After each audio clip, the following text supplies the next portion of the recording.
Oh my goodness, so sorry. Hello, am I on board? Am I online? Pasensya na po, nagkaroon po ng interruption. Technical difficulties po. Pasensya na. My goodness, what happened here? Ayan, I think, am I live? Hello? Anybody? Okay, I just had a problem. Okay, hello. Okay, welcome back po tayo sa Buhay Online. I was just talking about the COVID situation. Ang update po natin tungkol sa ating COVID situation here in the Philippines. Okay. The DOH, parang good news po kasi they're saying that the new COVID cases in the Philippines is experiencing a weak surge. Okay, sabi ng mga expert. The Department of Health reported on Monday, kahapon po, a total of 10,271 new COVID-19 cases reported in the past week. No? According to the DOH po, sa weekly bulletin, daily average cases increased again at 1,467, or 39% higher than cases from last June 27 to July 3. Among the new cases, 27 were tagged under severe and critical, or 0.27% po. The case bulletin also showed 555 patients with severe and critical COVID-19 infections were admitted, constituting 8.7% of total COVID-19 admissions. Okay? Pasensya na po. Nawawala kasi yung aking broadcast kanina. I was already connected. Biglang nag-black na naman, waiting for signals. I mean, really, I'm already paying for fast internet dito sa akin. I'm using the PLDT, DSL fiber.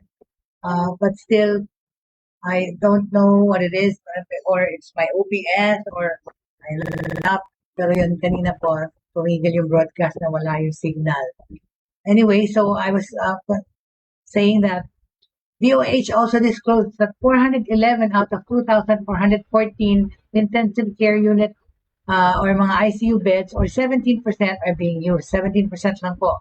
So, sabihin, ganun po lang yung, konti lang po yung cases ng mga severe cases. On the other hand, 4,863 out of 21,424 non-ICU beds are being utilized, for 22.7%. The DOH's case bulletin recorded 50 more deaths from COVID-19, although none of it occurred from June 17 to July 10. Siguro yun pa yung the week before. Infectious diseases expert Dr. Ronjin Solante, during the Laging Handa public briefing, stated that mahinang surge po ng COVID-19 cases is currently being experienced in the country. Mahina lang po. Given that the positivity rate and the number of newly infected individuals based on that positivity rate is starting to increase. Okay? Solante stated that the country can expect an uptick in cases within the next 3 to 4 weeks due to the more transmissible BA4 and BA5 Omicron subvariants. Ayan po, mas nakakahawa po yung BA4 at BA5 na Omicron subvariants. In terms of severity, the two subvariants, Solante said that they are more or less the same. Hindi masyadong serious naman yung symptoms. Pero wala silang kaibahan in terms of the mutation. Talagang itong dalawang variants of concern na ito, or lineages ng Omicron, mataas ang pagbaba ng mga bisa ng bakuna. Aside from being able to transmit faster from one person to another, they have no difference in terms of their mutation. These two variants of concern or sublineages of Omicron significantly decreases the efficacy of COVID-19 vaccines, aside from being highly transmissible. He added that there is no reason to be complacent in the presence of these kinds of variants, because having a reproduction number of at least 1.8 is just like measles. It can cause more infection, higher transmissibility, transmissibility, okay, higher transmission or transmissibility. And this will also involve not only those younger population, but also the vulnerable population, okay. Meanwhile, sinabi po ni Solante that they are studying another new variant, the BA 2.75, and the implications, if ever, it will be highly transmissible. Solante noted this will really have an impact on the protective efficacy of the vaccines because the more mutations, okay, the lesser effective yung vaccines are. So yun pala yun. The more mutations, less potent or mas less effective yung mga vaccine. He added that this is reflected in the high number of breakthrough infections or infections even in those who are fully vaccinated. Okay.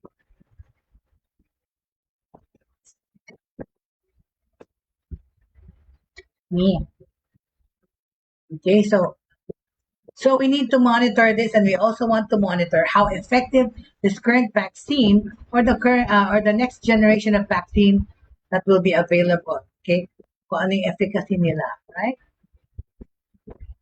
So that's the thing. Okay. On another note,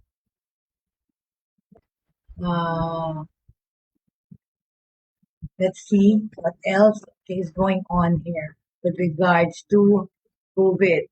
I think yung pag ano, diba, there's an issue yung pag-wear ng mask. Are we still gonna wear masks or not?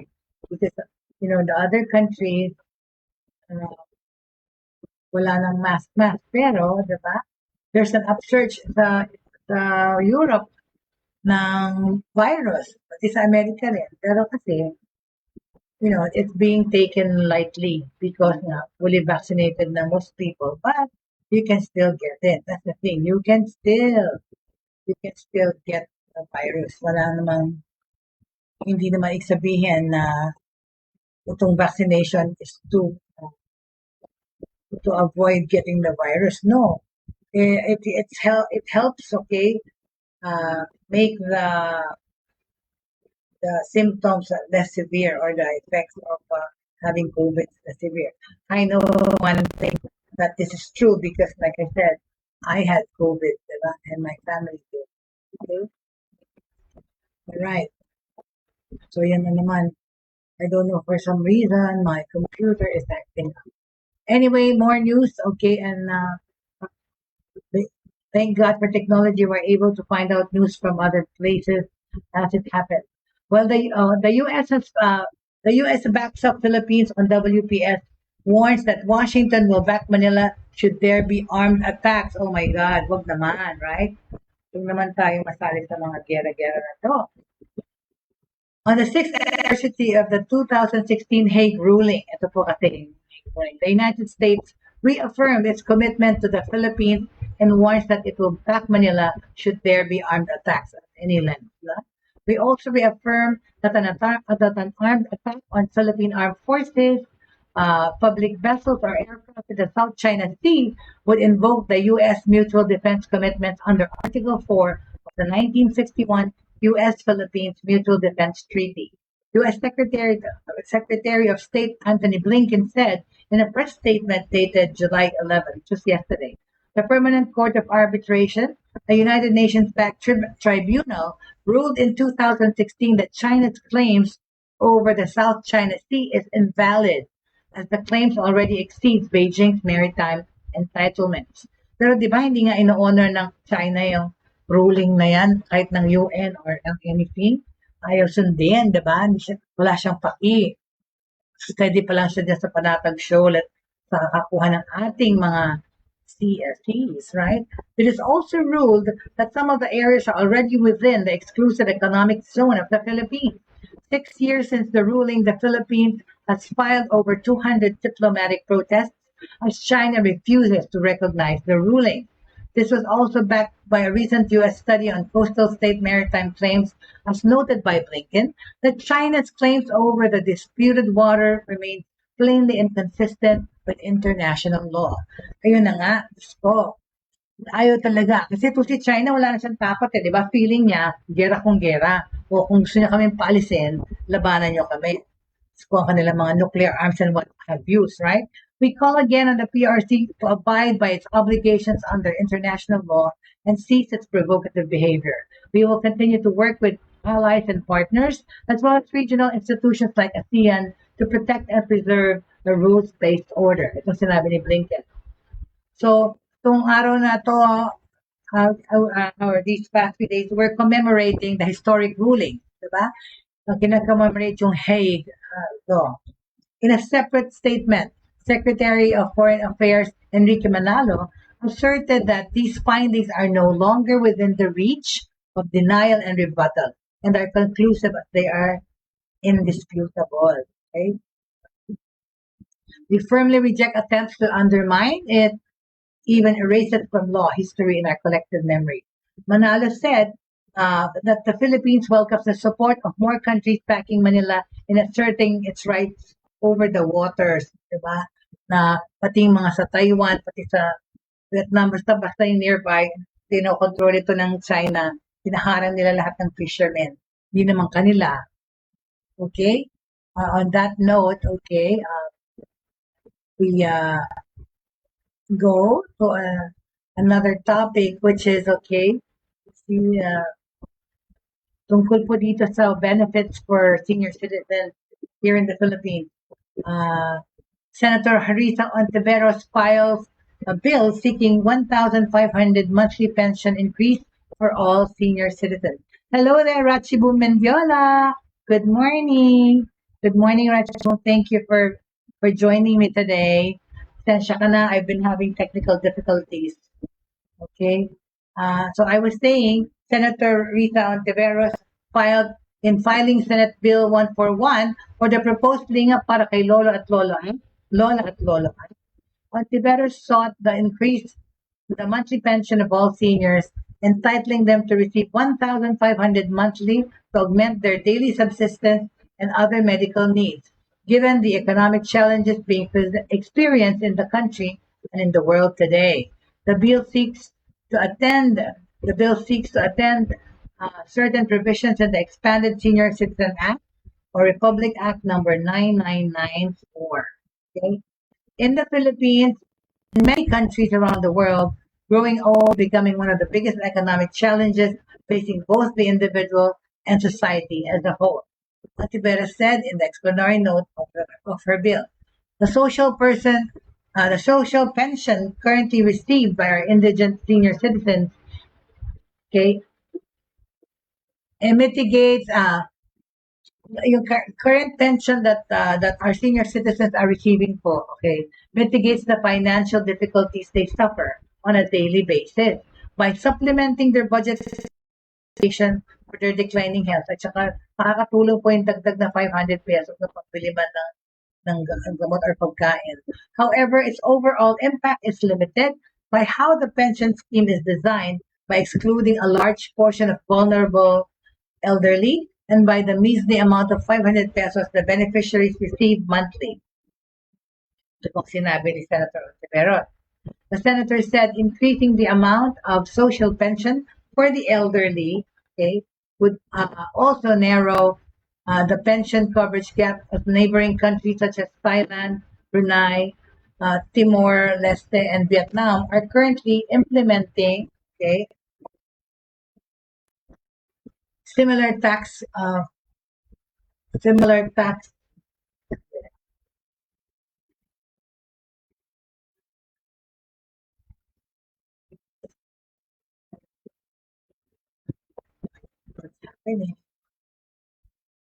okay, as I was saying, okay, Thailand, Brunei, Timor-Leste, and Vietnam are currently implementing similar tax finance schemes to cover all citizens of a specified age.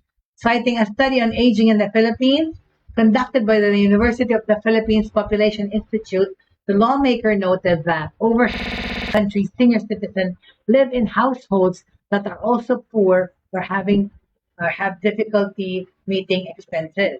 She also noted how pensions are often used in augmenting household income and in developing the skills of the younger generation. Okay. Ontiveros said studies that show, Universal pensions contribute to the development outcomes such as lowering the number of child workers, increasing school environment, and encouraging families to finance livelihood activities. Okay? So yan po. Yan po yung bill na pinapass ni Senator Risa Ontiveros, which I think is a very good idea. Ano man po, yung 500 na makadagdag na yun po sa mga pangangailangan ng ating mga senior citizens. Okay? All right, very good. Okay, next on our, yun naman naghang na naman tayo. So that's why.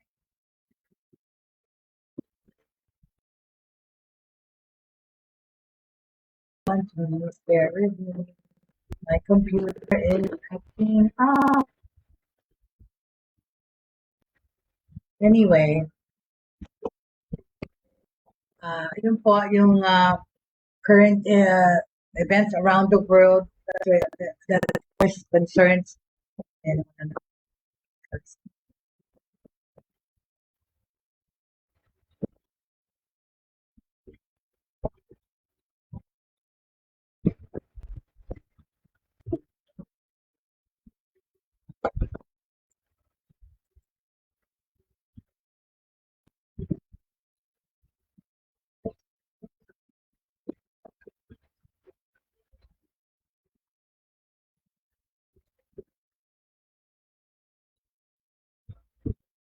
Oh my God.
Hello?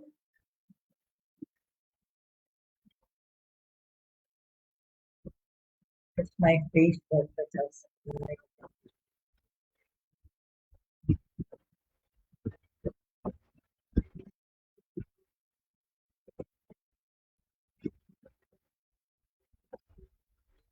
what is the problem here?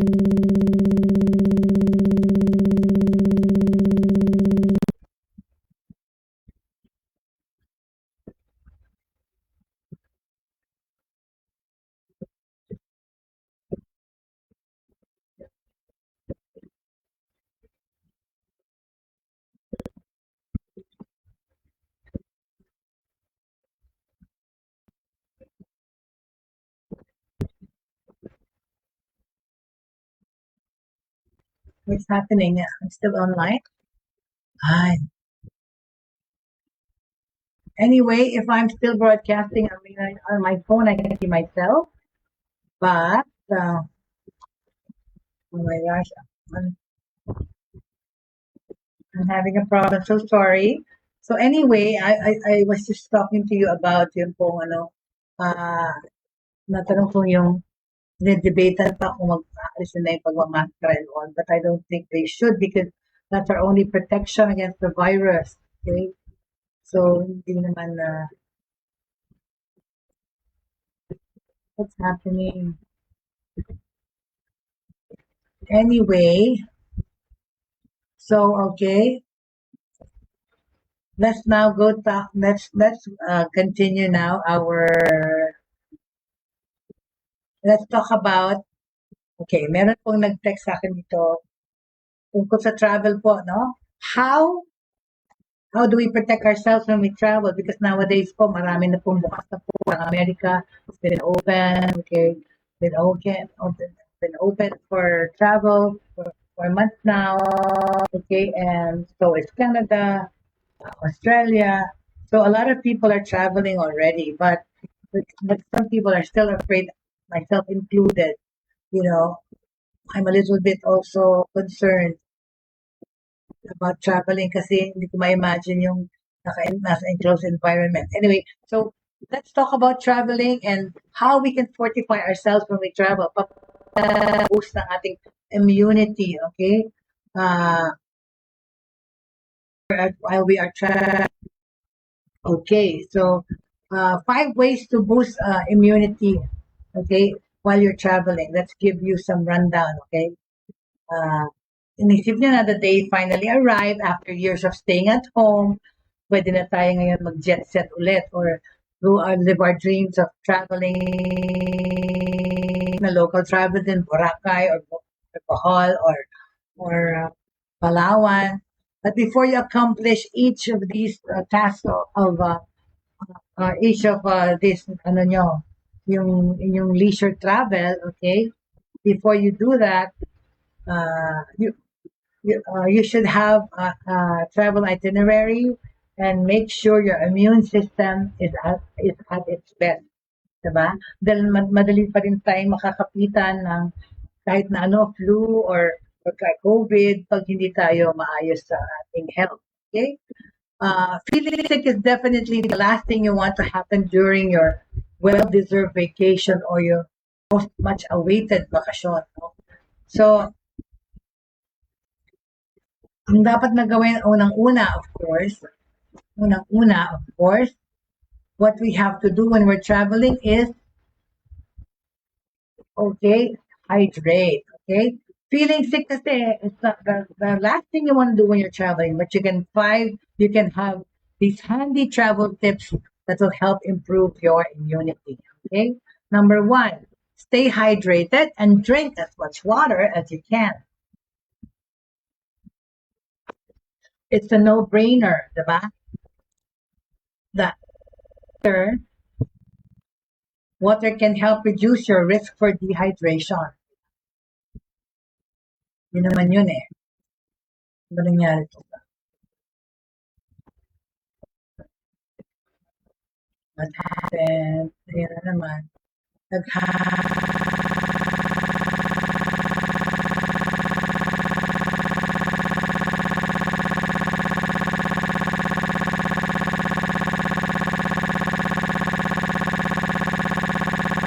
Recall last May 14 was the first day that my internet, the PLDT internet in my area, much less my compound here, it bogged down. Nung May 14 po yun. From May 14 to May 24 po, wala kaming internet. Okay? Nung May 25 na lang bumalik na restore. But not after not complaining to every connection of PLDT that I have na para i-report because I couldn't work at all. I had lost income in those 11 days of not working.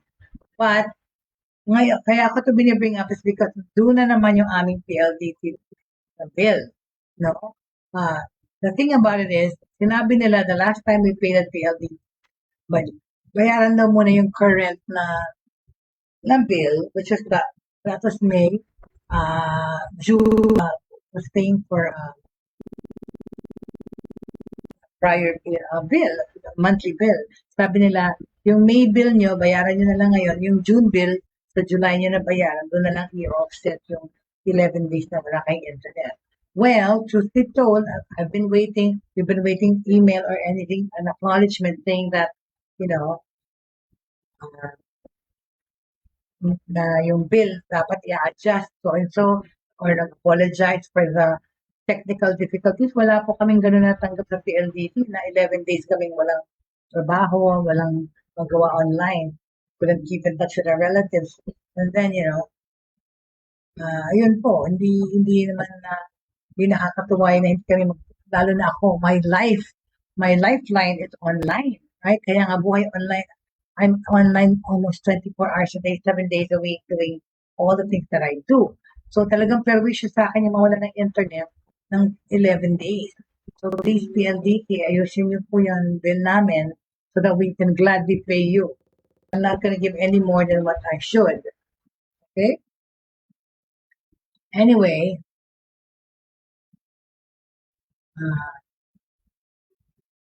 let's go back to our lesson. Our lesson. Let's go back to our, let's get to our new topic naman. Okay?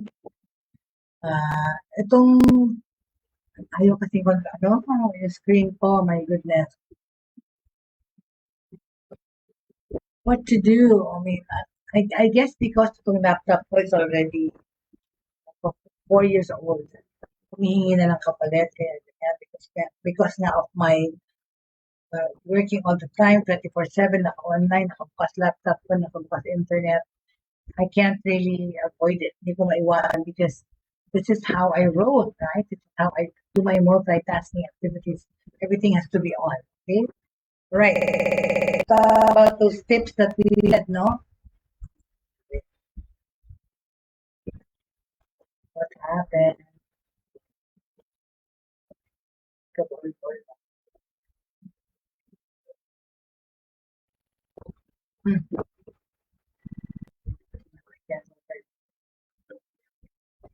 This, okay. Nawala na yung ano ko. So, hydrate yourself, okay? Yung mga binibigay ko tips tungkol sa how do you fortify and or strengthen your immunities. Biyahe kayo, paano ang gagawin yun? Unang-una nga, hydrate. Diba? Importante talaga yan. Hindi pwede tayo ng tubig at any given rate. But ito, sinasabi, you should drink more and more water. Okay? You should drink lots and lots of water because kailangan mo yan para mag-build ng immunities mo, mag-clear out yung mga toxic things. Okay? Ayan, please. Ang bagal-bagal ng computer ko. Anyway.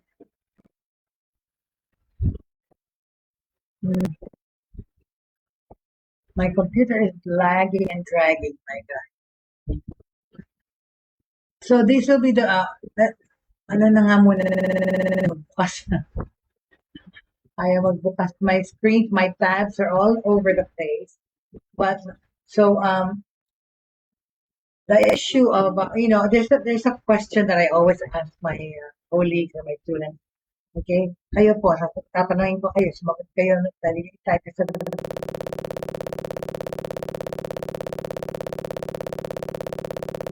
affected and affected your lives, okay? Magpadala po kayo ng sagot, no?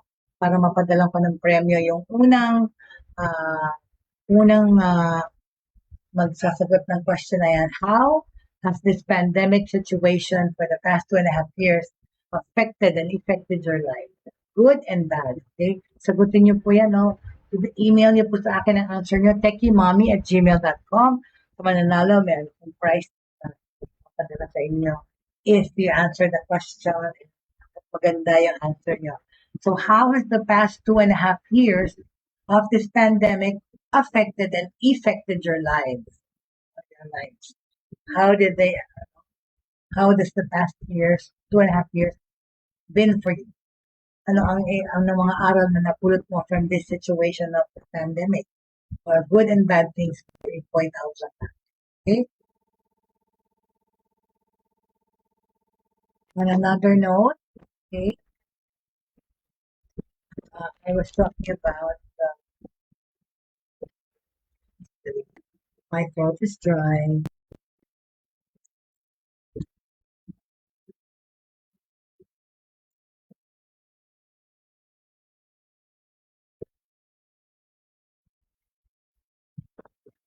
Let's talk about the healthy trends, the biggest healthy food trends this year. No?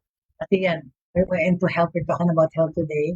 So these are the healthy food trends that we expect this year, according to a dietitian. Okay, um, sober curiosity goes all in. Ano ibig sabihin nito? This trend has been growing for a few years, and it has seen a surge thanks to the super boozy pandemic. So kaya ba super boozy pandemic? Okay, so tingnan natin.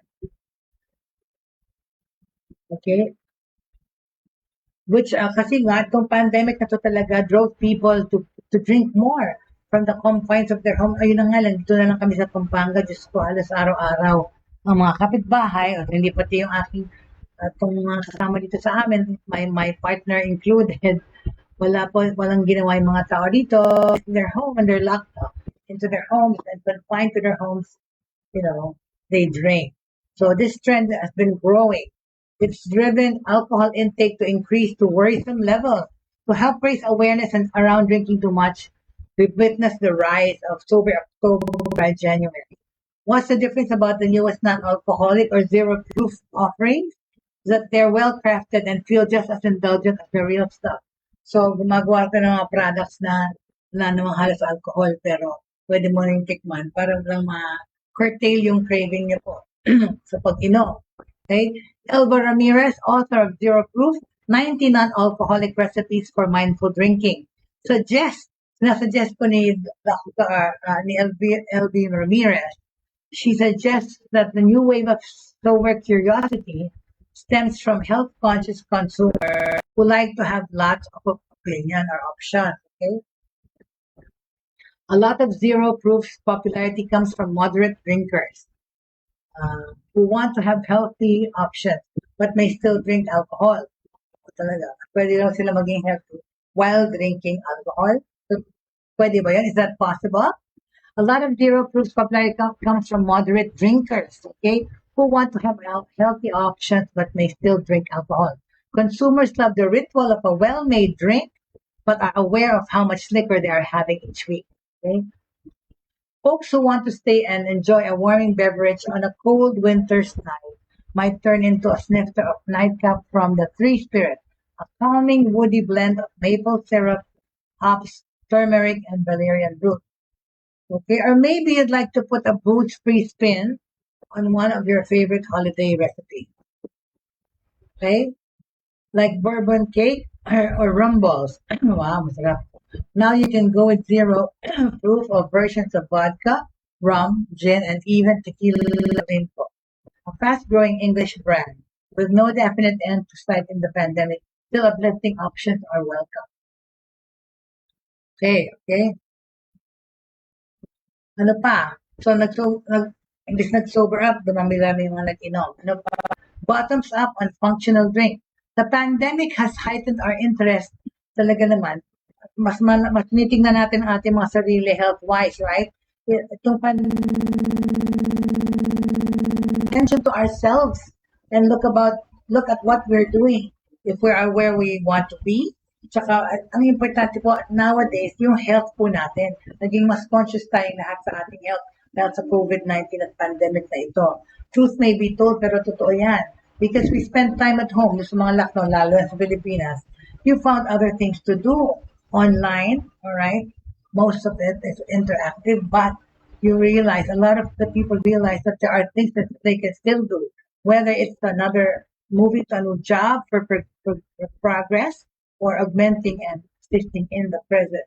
Okay, so the pandemic has heightened our interest in wellness overall, and beverages are a quick and easy way to infuse healthy ingredients. Okay, into your day, yung mga lalagay mo. That's why so many of diba? That's why so many of us are popping open bottles and cans of functional beverages that promise benefits ranging from gut health to better sleep. Okay? Para ka magkaroon ng happier outlook, di ba? You have to have at least 8 hours of sleep, blah, blah, blah, those things, sales of functional foods and beverages grew up 9.4% last year and are expected to climb higher in 2022 with people back at work and school. Okay? While sales of traditional soda have slumped, prebiotic sodas from brands like Coffee, Chist, and Olipop are bubbling on. These sparkling tonics come in the nostril. This sparkling tonics come in nostalgic flavors. Ano mga flavor nitong drinks na to? Root beer, cola, and grape. And offer up something many of us are missing out: fiber. Okay. Other functional beverages like fast-growing Sunwing uses adaptogens and herbs in their sparkling tonics to offer benefits such as immune support and stress relief. Kasi nga tayo, na-stress na tayo sa mga panahon. Okay. So, moving right along. Ano nangyari sa screen ko? Naging white screen na. Okay. Tomorrow, Wednesday, we will be talking about, of course, online education, online business.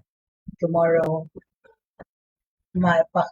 possibly i-move kayo ng Thursday. Depende, kasi sa Thursday is entrepreneur day naman.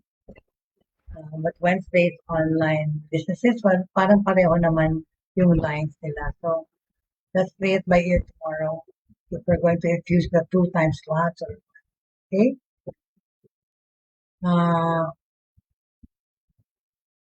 Okay?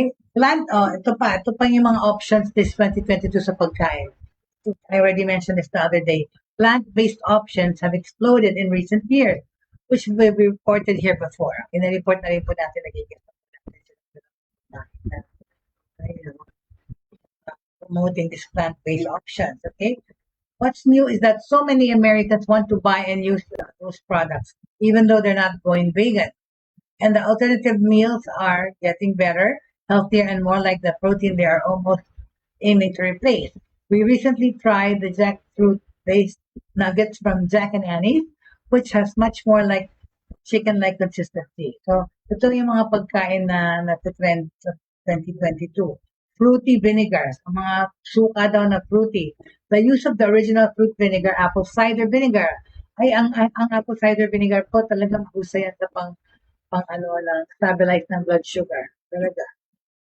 It is a health tonic that has seen an explosion in growth in recent years. Hindi mo, di ba? Dati, it was helping to aid weight loss and stabilize blood sugar. But ACV, itong vinegar po, has shown up in beverages as well as gummy supplements and capsules. Now that consumers are familiar with the concept of using vinegar as an ingredient, we're seeing more fruity options in the market. Okay? Since one of the downsides of drinking straight ACV, ito pa vinegar, ang isang downside po ng pag-inom ng vinegar is that the acid it contains can erode the enamel on your teeth. Ayan pala, yung teeth niyang nagsasuffer. Okay? Consumers have figured out other ways to incorporate vinegar sa inyong diet. Nakakatulong po yan sa pagbaba ng timbang at saka ng hypertension. Like adding them to salad dressings, smoothies, and cocktails, okay? And non-alcoholic drinks. They add a bright, interesting note to whatever you add them to and come in bottles gorgeous enough to display on your kitchen counter.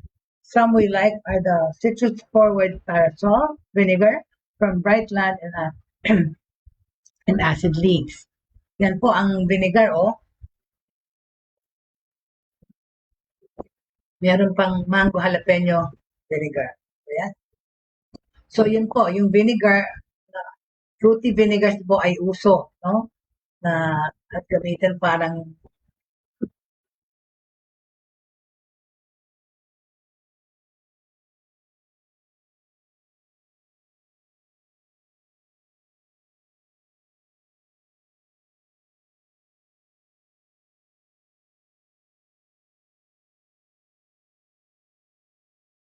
pag ng bagong computer. Okay?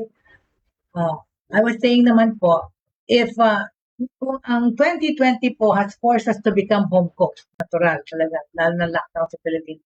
2021 has made us more creative with our newfound culinary skills. Yan talaga, lahat nagluluto, right? And the next cuisine tapos dito po sa pandemic na to, ang dami naging chef or cook, dami naging business owners, nagtayo ng food business, delivery, di ba? Delivery became such a big deal, okay? Tapos, just like TikTok, nung in-introduce niya ito sa Amerika, ito namang itong now, na-introduce sa atin tuloy ang iba't ibang klaseng ways to prepare food. Because there's so much information we could gather online, di ba? Being a cook nowadays, parang easy peasy. May instructionals ka nang mapapanood sa YouTube, di ba?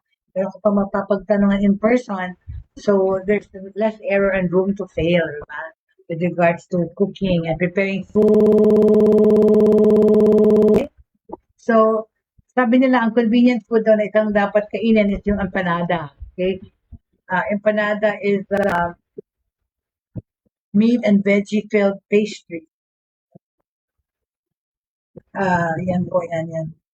Yun, no? Tapos so, kaya nga, itong pandemya na to, ang dami-dami nakapag-invento ng mga iba-ibang negosyo with regards to food, with regards to services, no? Convenient, yan nga, yung mga riders. Sa Manila pala, okay na ulit yung angkas, no? Nakita ko sa broadcast ng my dear good friend, Jimmy Aguilera, who documents his angkas ride all the time. He vlogs while he's in the angkas and interviews pa yung driver. Don't talk to the driver while the bus is in motion. Jimmy, mababangga kayo. But I've watched his vlog, Jimmy Aguilera. Jimmy is a long-time friend and colleague po sa buhay ng mga Gutierrez family when we both used to work for the Gutierrezes. I had worked as the group of Gutierrezes executive assistant and logistics manager for 17 years, and also with the Gutierrez family when they were doing their show It Takes Guts for the Gutierrez. I was project coordinator for episodes or segments. There were several travels na nakasama ko nung nag-shoot kami. But anyway, so going back to the trends in 2022 ng healthy food trends, yan po, food waste fighters. Within the climate change movement, finally, gathering momentum, consumers are looking for yung mga not to waste food, diba? We cannot fight climate change, pero this accounts for food waste in this country, in our countries, account for the equivalent of nearly 33 million cars worth of greenhouse gas emissions. New brands as well as established ones are putting the fight against food waste front and center. Opo, yung pagka-aksaya ng pagkain, nakakadagdag pa yan sa pollution, diba?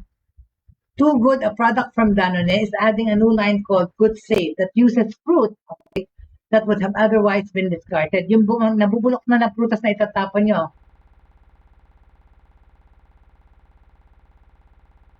inside the cup would have been wasted had it not ended up in the yogurt. See? Upcycled sweet potatoes are key ingredients of Spudsy, a line of crunchy snacks, which saves about 15,000 ugly sweet potatoes with each truckload of their sweet potato puffs and fries. So, yung mga reject po, pwedeng i-recycle yun at gawing mabuti. Rind snacks, balat ng rind, which sells dried fruit with a nutrient-rich skin and peel on. Ito mo yung balat kasama. Saved over 120 pounds of edible fruit peels from going to landfills last year and plans to divert 1 million pounds more next year. So, nakita nyo yan? Yung mga balat po ng prutas, lalong-lalo na yung mga patatas, hindi na kailangan tanggalin kasi nutrient-rich skin pagka yung peel is on. Okay? So, of nearly 40 million tons of food that are wasted each year, fruits and vegetables make up 30 to 40%. By keeping the skins on their dried kiwi, watermelon, pears, yung balat po is making zero waste snacks. Okay? Okay. We've reached the end of our line. Thank you so much for joining me today. At the end of the day po, 3 things should remain: faith, hope, and love. Pasensya na po sa mga technical difficulties. Tutuloy na lang po natin tomorrow ang aking mga tips tungkol sa food trends ng 2022 and how to also be immune ourselves, strengthen our immunity. Maraming salamat po. Thank you very much.